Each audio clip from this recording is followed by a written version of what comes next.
अच्छा गुप्ता जी हैं और हम लोगों ने गोरखपुर में शूट की थी, एक पारिवारिक फिल्म है ये। भैया चेहरा क्लियर नहीं, आपको लाइट जलवा दीजिए।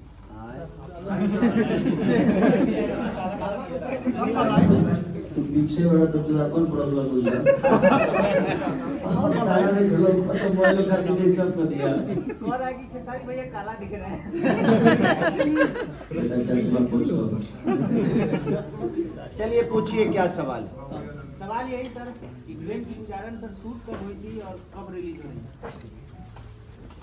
रिलीज तो हम 9 फरवरी को कर रहे हैं और ये शूट आज से 6 महीने 7 महीना पहले हुई थी। हम लोगों ने गोरखपुर में शूट किया था इसको।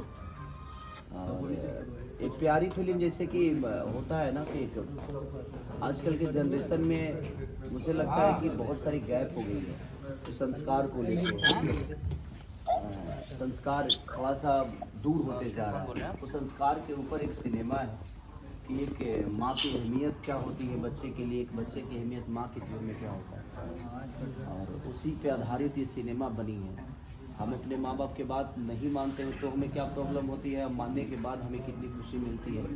कोई भी चीज़ें जो तुरंत आपको फ़ायदा दे, मुझे लगता है वो हमेशा नुकसानदायक होती है।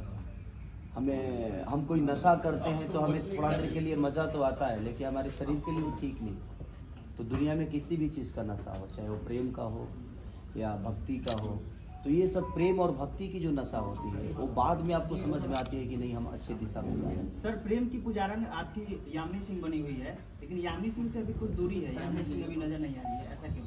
हो सकता है अभी लोगों का कोई संपर्क नहीं हुआ होगा या कहीं बिजी होंगे। अभी व्यस्त है वो, उनकी शूट आपकी और यामिनी जी की पहली फिल्म है ये, इसको लेकर के।